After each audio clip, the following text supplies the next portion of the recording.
Shalom, Bapak Ibu, Saudara-saudara kekasih dalam nama Tuhan kita, Tuhan Yesus Kristus. Dan selamat bertemu kembali di YouTube saya, Pendeta Rudolf H. Pasaribu Channel. Dengan dan lewat channel ini, saya komit untuk senantiasa menyebarkan pengajaran firman Tuhan. Karena saya percaya, berlandaskan Yesaya pasal 55 ayat 11, bahwa firman Tuhan yang saya dan Bapak, Ibu, Saudara-saudara sebar lewat apapun, termasuk lewat video ini, tidak akan kembali dengan sia-sia, tetapi akan bekerja sendiri lewat kuasa dan berkat urapan Roh Kudus. Mari Bapak Ibu, Saudara-saudara semuanya, saya ajak membantu saya menyebarkan pengajaran firman Tuhan, khotbah di pertanggihan minggu keempat sesudah Trinitatis. Tanggal 27 Juni 2021 terambil dari surat kiriman Paulus kedua kepada jemaat Korintus pasal 8 ayat 7 sampai dengan ayat 15. Dan bacaan dari kitab 2 Samuel pasal 1 ayat 17 sampai dengan ayat 27. Diikat oleh topik atau tema kasih persaudaraan. Dalam bahasa Batak dituliskan, Parhahamaranggion di bagasan holong. Saya baca untuk kita, simak pembacaan firman Tuhan berikut ini. Judul perikop 2 Korintus pasal 8 mulai dari ayat 1 sampai dengan ayat 15, pelayanan kasih, dan khotbah kita dari ayat 7 sampai dengan ayat 15. Maka sekarang sama seperti kamu kaya dalam segala sesuatu, dalam iman, dalam perkataan, dalam pengetahuan, dalam kesungguhan untuk membantu, dan dalam kasihmu terhadap kami, demikianlah juga hendaknya kamu kaya dalam pelayanan kasih ini.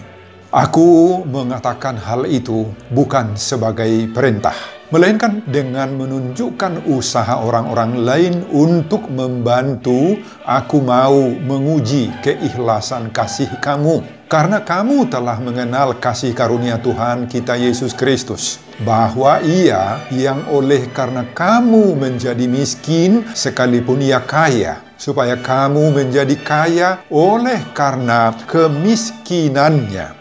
Inilah pendapatku tentang hal itu yang mungkin berfaedah bagimu. Memang sudah sejak tahun yang lalu kamu mulai melaksanakannya dan mengambil keputusan untuk menyelesaikannya juga. Maka sekarang selesaikan jugalah pelaksanaannya itu. Hendaklah pelaksanaannya sepadan dengan kerelaanmu, dan lakukanlah itu dengan apa yang ada padamu.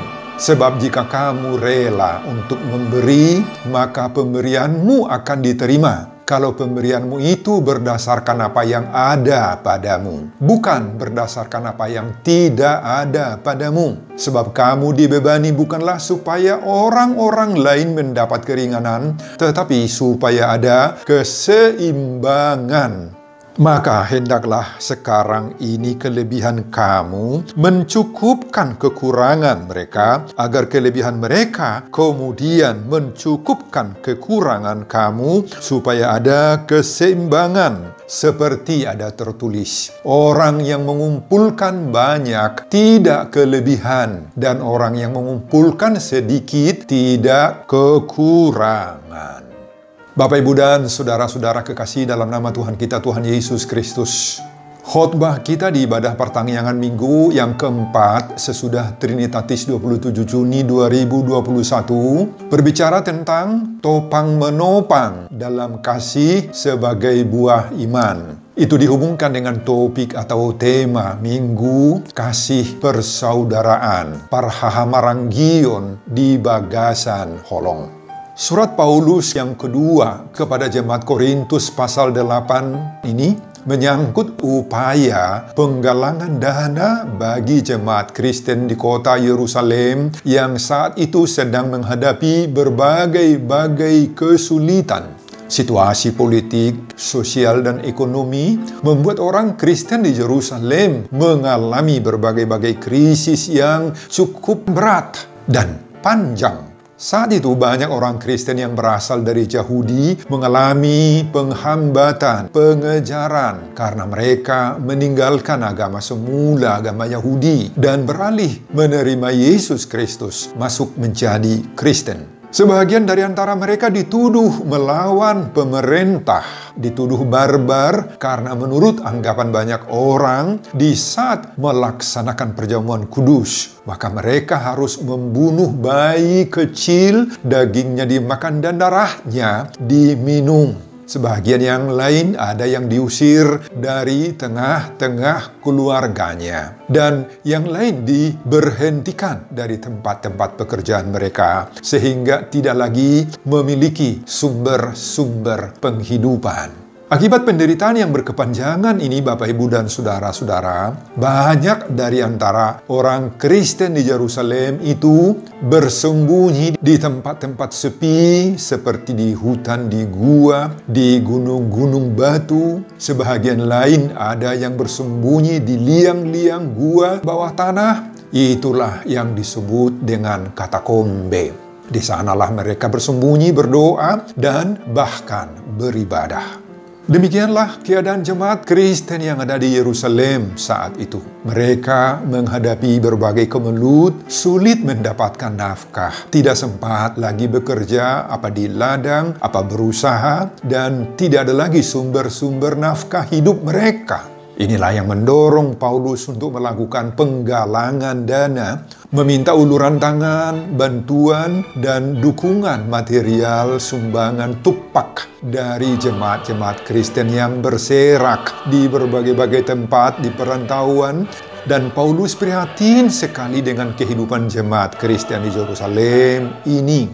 Bapak, Ibu, dan Saudara, setelah penggalangan dana ini berlangsung 1 tahun lamanya, ada beberapa jemaat Kristen yang hatinya terungkap untuk mengirimkan partisipasi bantuan mereka. Jemaat mana saja yang memberi bantuan itu? Salah satu dari jemaat yang sudah mengirimkan bantuan atau tupak sebagai buah kasih dan solidaritas mereka untuk membantu jemaat Kristen Yerusalem adalah jemaat Makedonia. Di mana dan bagaimana gambaran jemaat Makedonia ini? Jemaat Makedonia adalah sebuah jemaat kecil, Bapak Ibu, yang baru lahir, jemaat miskin sebenarnya, yang sama sekali tidak memiliki keistimewaan dari segi manapun. Jemaat ini sederhana sekali.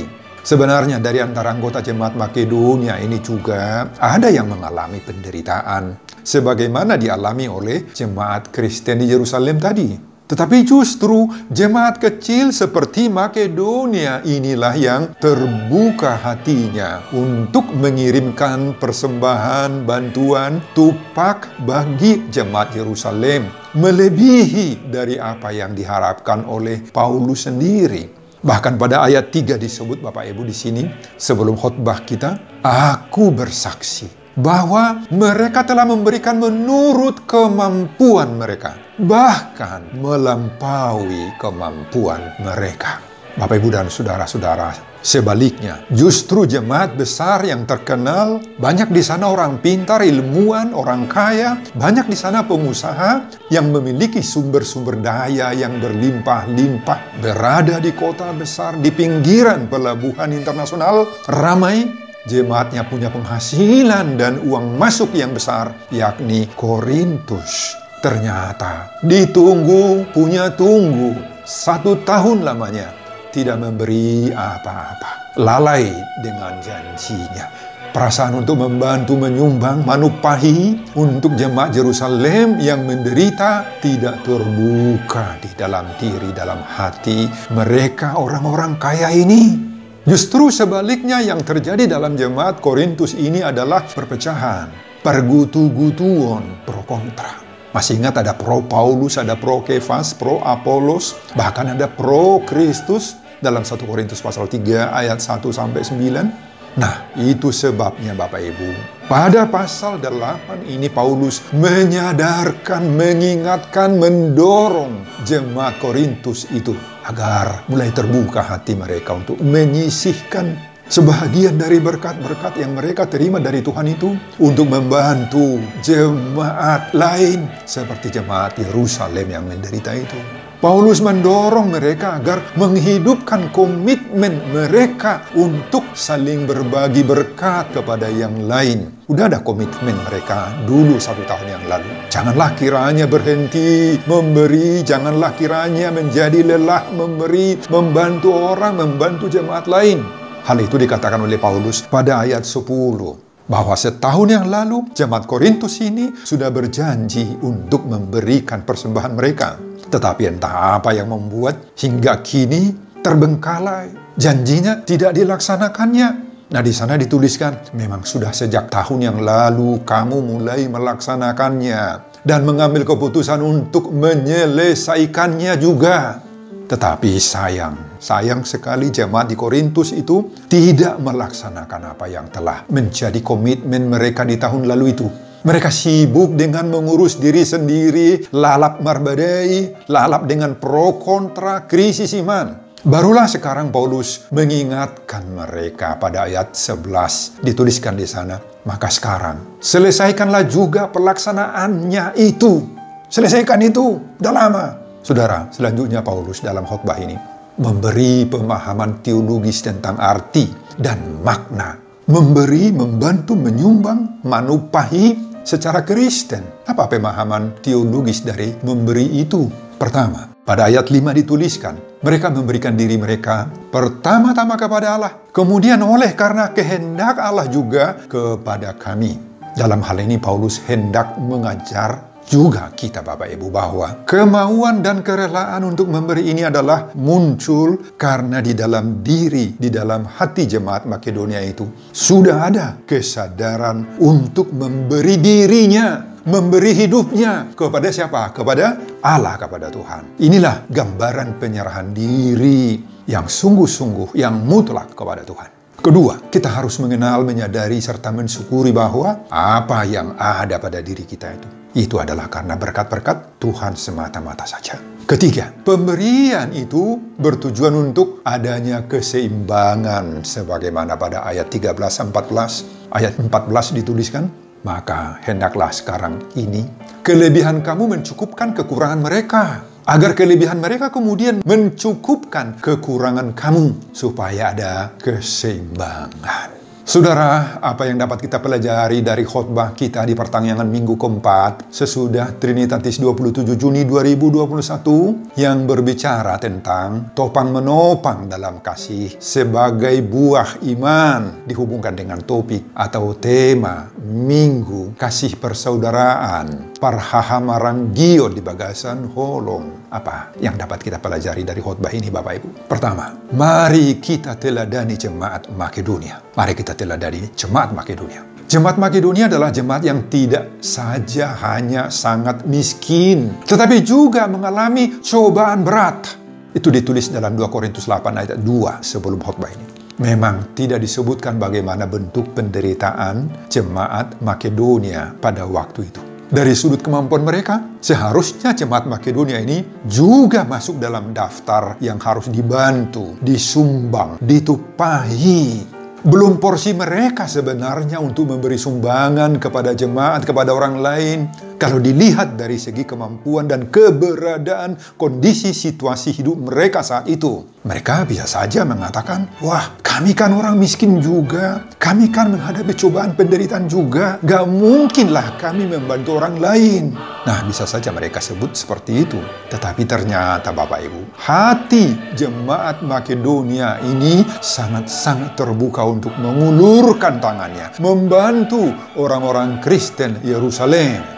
Dan kalau kita baca pada ayat 4, dengan kerelaan sendiri, mereka meminta dan mendesak kepada kami, kepada Paulus, supaya mereka juga beroleh kasih karunia untuk mengambil bagian dalam pelayanan kepada orang-orang kudus. Wah, luar biasa Bapak Ibu. Mereka sendiri yang meminta, mendesak, mengelek-elek agar Paulus itu mengizinkan mereka ikut membantu jemaat Yerusalem yang jauh. Ini sekali lagi luar biasa kebaikan hati mereka. Saudara, inilah orang atau jemaat yang patut menjadi teladan yang luar biasa bagi kita. Mereka itu menunjukkan bahwa soal memberi itu adalah suatu kehormatan. Itu menjadi suatu kewajiban semua orang Kristen. Baik dia orang kaya, orang miskin, orang yang senang atau orang yang sedang mengalami duka, harus ikut di dalam menopang orang lain atau jemaat lain. Jemaat Makedonia ini Bapak Ibu mengajar kita bahwa kemiskinan dan penderitaan yang kita alami tidak boleh menghambat kita untuk melakukan perbuatan-perbuatan baik. Terutama untuk membantu orang yang patut dibantu semampu kita. Semampu kita. Kemiskinan bukan menghambat kita untuk mendukung kebutuhan gereja. Itu bukan menjadi alasan untuk tidak mendukung program gereja. Dan sebaliknya, kekayaan juga tidak menentukan seseorang akan terbuka hatinya membantu orang lain atau memikirkan kebutuhan gereja atau tidak. Tidak menentukan, tidak menjadi patokan. Jemaat Korintus begitu kaya, mampu dalam segala hal, tetapi semangat memberi dan mendukung orang atau gereja lain yang sangat-sangat membutuhkan tidak ada Bapak Ibu. Kerdil sekali. Mereka hanya memikirkan diri sendiri. Mereka egois dan sibuk dengan memikirkan pertikaian pro kontra saja. Sedangkan jemaat Makedonia yang kecil, sangat-sangat miskin, menderita, tetapi kaya dengan semangat memberi dan membantu orang atau jemaat lain. Dan sekali lagi mereka mendesak, mengelek-elek, membujuk Paulus untuk ikut membantu orang lain. Apa itu bukan sesuatu yang luar biasa Bapak Ibu? Mari Bapak Ibu dan saudara-saudara, siapapun kita, baik orang yang tergolong miskin, menderita, punya banyak beban-beban, banyak tanggung jawab ekonomi, atau sebaliknya, apabila kita adalah orang yang berkecukupan, orang kaya, orang yang menerima banyak berkat, kita harus terbuka. Ikonukap rohatta, mengurupi orang-orang yang patut kita bantu, gereja-gereja yang betul-betul merasa perlu uluran tangan kita. Mereka sedang menunggu uluran tangan kita Bapak Ibu untuk membantu mereka. Banyak cara untuk membantu mereka. Ya tentu saja dengan uang terutama. Tetapi bukan hanya dengan uang atau materi saja kita harus bantu orang lain. Juga dengan kebaikan-kebaikan lainnya yang muncul dari sukacita hati kita Bapak Ibu. Amin. Amin. Percayailah. Kita tidak akan semakin miskin apabila kita menjadi berkat bagi orang lain. Sebaliknya, semakin diberkati oleh Tuhan Bapak Ibu. Seumpama menabur batu atau menabur kerikil ke bukit, akan jatuh juga keharibaan kita. Songo nama danggur batu tuduluk madabu tuapuan. Amin Bapak Ibu. Semakin kita menaburkan berkat, Tuhan akan menumbuhkan berkat-berkat lain bagi kita. Itu pengajaran pertama. Pengajaran kedua, pemberian harus lahir dari pengenalan akan berkat-berkat Allah. Saudara, inilah kunci awal yang menentukan, yang membuka, pendorong agar kita rela terbuka dan sudi kiranya membantu, menolong, mengurupi orang lain. Apa? Yakni harus muncul terlebih dahulu dua hal yang sangat prinsipil secara rohani di dalam diri kita. Pertama, di dalam diri kita harus muncul memberi diri sendiri kepada Allah. Itu terlebih dahulu. Ayat 5. Saudara, inilah kunci awal. Harus lahir terlebih dahulu dari dalam diri kita. Memberi diri kita ini kepada Allah. Itu kunci yang pertama. Memberi diri kepada Allah ini menggambarkan Bapak Ibu bahwa kita rela untuk mempersembahkan diri kita, hidup kita, tubuh kita, dan segala sesuatu yang ada pada diri kita. Termasuk itu harta, kekayaan, pekerjaan, usaha, dan segala sumber-sumber hidup lain yang kita peroleh. Dan itu kita serahkan, berikan kepada Tuhan. Harus kita serahkan kepada Tuhan. Itu sebabnya pada ayat 4 dituliskan di sini. Mereka memberikan diri mereka pertama-tama kepada Allah, kemudian oleh karena kehendak Allah juga kepada kami, kata Paulus. Itu yang harus ada pertama. Yang kedua, harus ada kesadaran bahwa apa yang kita punyai adalah berasal dari pemberian kasih karunia Tuhan Yesus Kristus. Saudara, itu sebabnya pada ayat 9 dituliskan, karena kamu telah mengenal kasih karunia Tuhan kita Yesus Kristus, bahwa Ia yang oleh karena kamu menjadi miskin sekalipun Ia kaya, supaya kamu menjadi kaya oleh karena kemiskinannya. Saudara, kalau kedua unsur ini sudah ada di dalam diri kita, dua unsur tadi. Satu, memberi diri sendiri kepada Allah. Dua, adanya kesadaran bahwa apa yang saya punya, kita punya, Bapak Ibu punya, itu berasal dari kasih karunia Allah. Maka hati kita akan terbuka untuk mengulurkan tangan kita, membantu orang lain dengan cara kita. Kalau kedua unsur yang sangat prinsipil ini belum lahir dalam diri kita, Bapak Ibu, maka ingatlah, kerelaan, keterbukaan, dan kesudian hati untuk mengulurkan tangan kita, membantu orang lain dan jemaat lain itu tidak akan muncul dari dalam diri kita sendiri, Bapak Ibu. Hati kita kan tertutup dengan pemberian-pemberian seperti itu. Andai kata pun misalnya kita memberi sesuatu kepada yang sangat membutuhkan saat itu, maka semua pemberian kita itu selanjutnya akan berujung kepada kesombongan, Bapak Ibu, ingin dipuji-puji, dan bahkan mengharapkan balasannya. Sebab dalam diri mereka atau orang seperti ini muncul langsung ada ubi, ada talas, ada budi, ada balas. Mereka mengharapkan balas. Atau pemberian kita itu akan kita anggap paksaan, keharusan, tekanan, dan kita memberinya dengan hati yang kecut, mengomel, bersungut-sungut, tidak murni dari hati kita, Bapak Ibu, untuk membantu sesama. Nah, hindarkanlah hal-hal seperti ini, Bapak Ibu ya. Saudara, khotbah kita mengajar dan menyadarkan kita, Bapak Ibu, bahwa keterbukaan untuk memberi itu adalah berkaitan dengan kesadaran bahwa apa yang ada pada saya itu adalah kasih karunia, pemberian, berkat-berkat daripada Allah. Jikalau Tuhan memberikan kesempatan bagi kita untuk memberi, sesungguhnya karena Ia sudah terlebih dahulu menitipkan berkat-berkatnya itu kepada kita. Jadi kita memberi karena kita sudah diberi.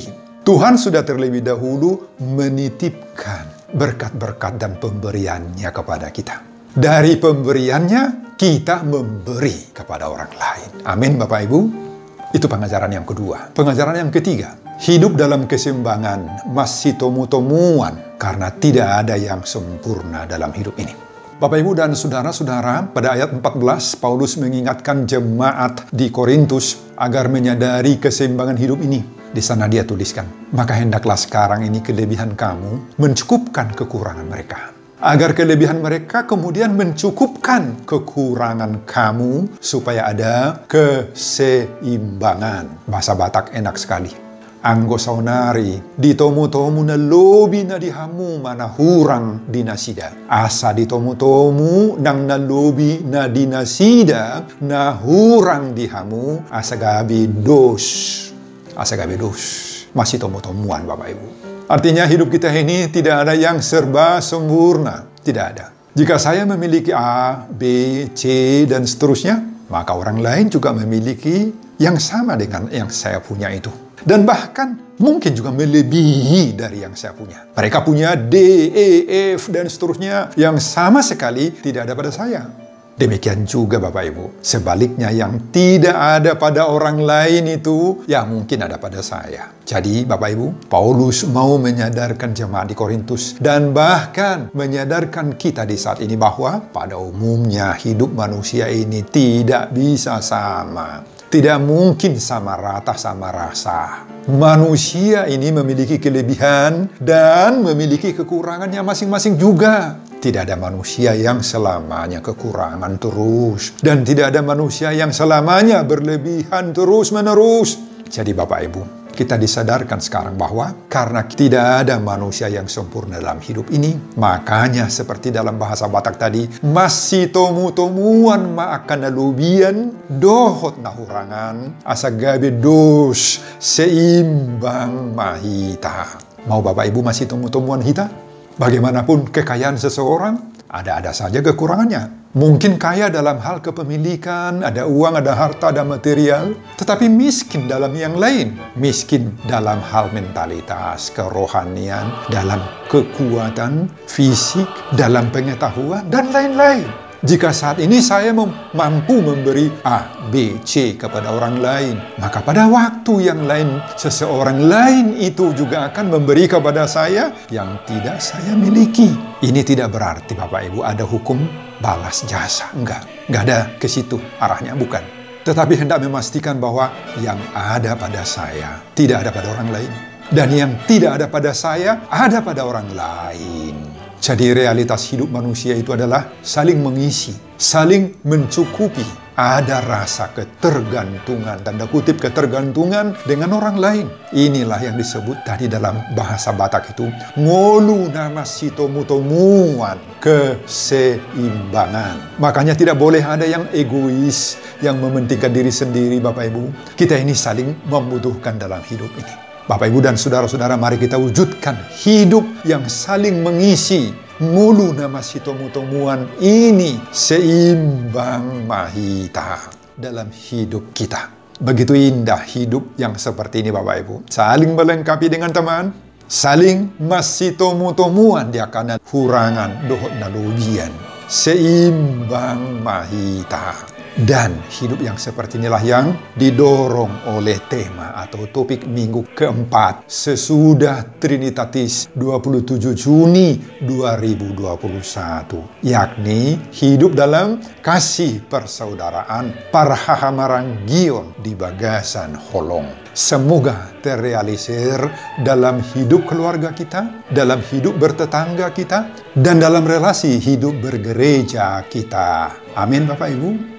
Sebelum saya mengakhiri khotbah ini Bapak Ibu, kembali saya mengajak Bapak Ibu dan saudara-saudara untuk membantu saya menyebarkan pengajaran firman Tuhan khotbah di pertangyangan minggu keempat sesudah Trinitatis 27 Juni 2021 dari 2 Korintus pasal 8 ayat 7 sampai dengan ayat 15 ini, agar kita dapat meningkatkan kasih persaudaraan Parhahamaranggion di Bagasan Holong, termotivasi lewat khotbah ini.